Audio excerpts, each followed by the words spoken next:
recollections that lie there in that old curiosity shop. Now I'm actually helping the electrician. He's up in the kitchen and we're trying to snake this new wire. He should start pulling any moment now. Any moment now. It should start to snake its way through the floor. I think he's got it. He's got it. There it goes. You got it! Keep pulling.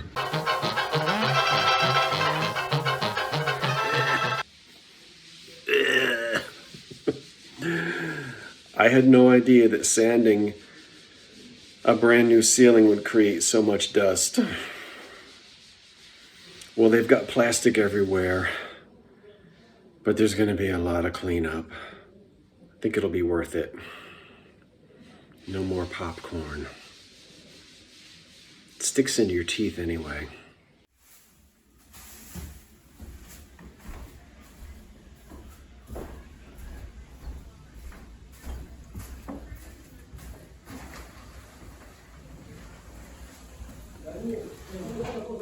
Ugh.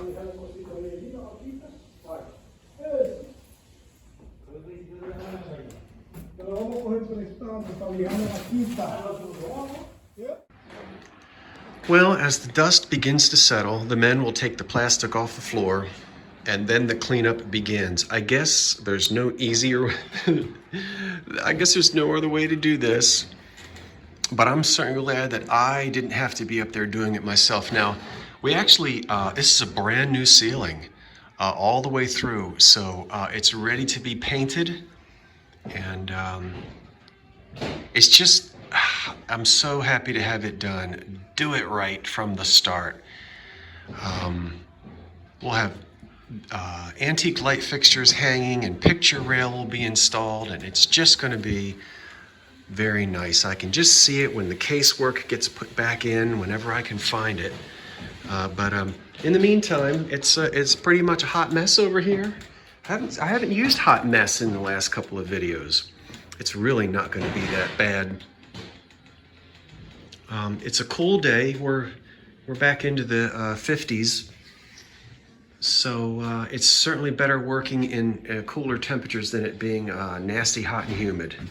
Well, let's do some updates here. First of all, I am absolutely thrilled to tell you I have a beautiful new ceiling with no popcorn and no sagging beams from the attic putting dents in it. It's going to be lovely. It is all complete and sanded, and we have, it's just all ready to go. Now, I think I told you that the light fixtures had been taken down,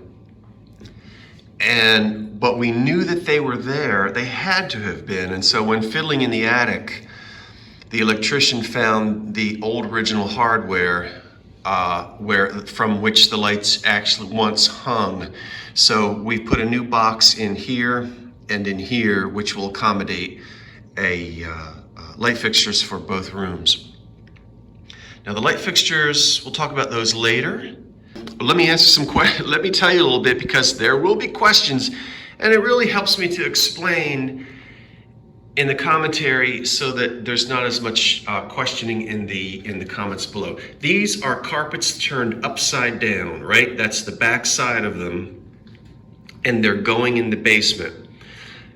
They fit perfectly here as drop cloth. I have no problem with paint splattering all over them. Again, they're going to be flipped and used in the basement. It's actually better than flimsy plastic because I don't trip over this, and it's nice and thick, so you can drop a hammer or anything you want and you don't have to worry about putting dents in these beautiful wooden floors. So fear not about these carpets.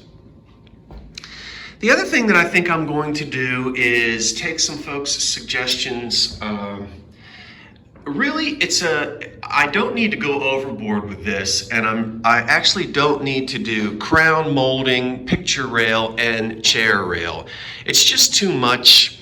I want to keep things simple, and I'm doing this part myself, and I want to move along and not be, forever in here. What's the suggestion I'm going to take? I'm not going to do at least for now, I'm not going to do any chair rail. And I have decided, which was often done in homes of this era, is to put in a picture rail, but it'll actually only be about a half an inch, or it'll actually be about 1 inch down from the ceiling, and it will act as a little bit of a crown molding detail as well as picture rail. Rather than rather than crown molding at the top and then coming down so many inches and doing picture rail, that sort of lowers the ceiling anyway. So one skinny little piece of picture rail is going to go all around, and that's not a luxury in a house pre-1930 with plaster walls. You've just got to have it, and as much as I like to move artwork around, it is a necessity. So I'm off this morning to get the picture rail. I've got the miter box here and the saw.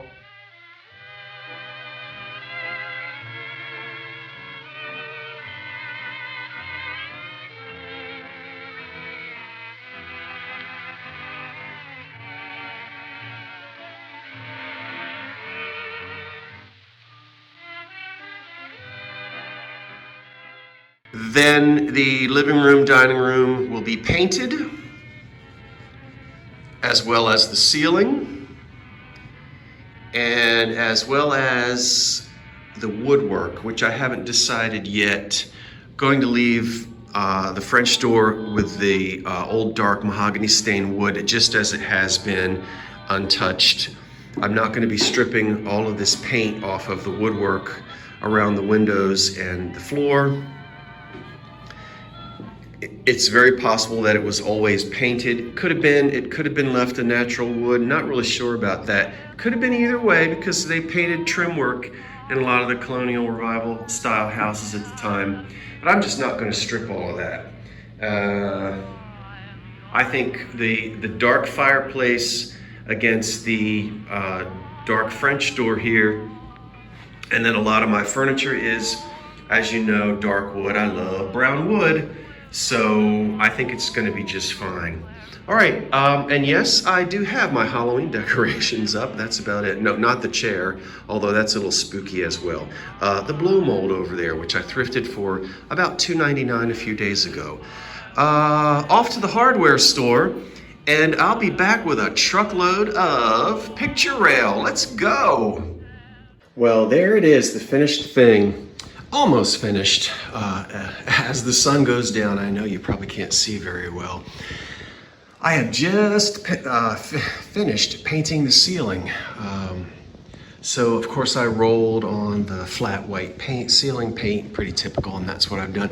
So it's still drying. I guess, I hope it doesn't look too blurry for you, but I wanted you to see. You can see over here, this is the last part that I did, so that has to dry. Yeah, so it's looking good. I'll see tomorrow in the sunlight, in the morning light, if the one coat is going to do it. I hope so. Any inconsistencies that you see on the wall were already here when I moved in. Now I want to show you the color that I picked out for the walls, and you're going to scream because it's not at all what you think I would do. Now let me go find it. Where is it? All right, the color that I'm going to go with for the walls is called Buff. And I want to thank Big Spiderbeck for suggesting it and also reminding me that Buff was an enormously popular color in the 1930s for interior walls, and this is the color that I'm going to go with.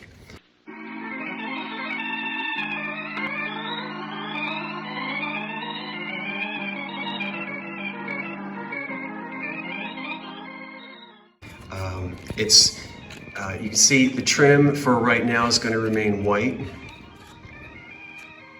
and this might appear darker on some of your TV screens or lighter, depending on, but that's it. It's, the buff color is sort of a mixture of a brown, tan, yellow, and this is what's going to go on the walls. Remember that I have a very rich interior in terms of carpets and draperies and artwork and furniture. And, you know, if I just went out to Raymore and Flanagan and bought some brown matchy-matchy sofa, love seat, you know, that kind of thing, then it would be bleh. But I want a neutral background, something warm. I didn't want to go with blue or green out here. And I think this is going to be nice. So it'll be a sort of a warm color. And then all of the vibrant textures and colors, jewel tones and everything that I have in my furniture, I think this room will really be a pleasant, cozy room. So that's the color we're going to go with out here. Buff. Now, if you're wondering where we are, I haven't filmed here yet in my little tiny hallway. That's the French door that goes out into the dining room and the living room. That's a bedroom door. That's a bathroom door, and I have not shown you the bathroom yet on purpose. You'll see it soon enough. That's another bedroom door, and there's my brand new wild looking thermostat, and I love this thing. I can sit in the car 100 miles away and turn the heat up or down. Okay, so work needs to be done in this area. We've got some plaster coming off up here. Not a problem. There's my carbon monoxide tester. People were asking me. And there's also one for, what is it called, radon. You know I'm going to change that thing. But the reason why I'm out here in this hallway is this little area has not been painted in forever. And this is a buff color, and I just want to show you what it looks like up against the white woodwork. Now, this is the color I'm choosing in the living room. It's a little bit creamier. I think it's a little bit... so just in case you were worried, this is what buff looks like in this hallway. And then the living room color, as I said, is going to be, oh, I don't know. I guess I can just say it's a little bit creamier. I don't know what else to say. So that's just to give you a comparison. And then what I'll be doing eventually is also painting the woodwork a shade, an ivory shade, somewhere between this stark white and then this this buff color, I think is what is going to happen. But this will give you an idea what the buff color looks like up against the sort of the chocolate brown color of the wood.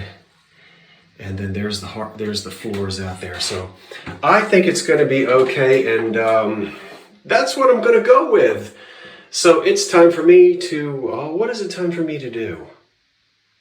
All right, that's it. Well, everyone, I'll see you in the next episode of This Old Bungalow. And until then, thanks for watching. Don't forget to wait for the cat. And so long for now.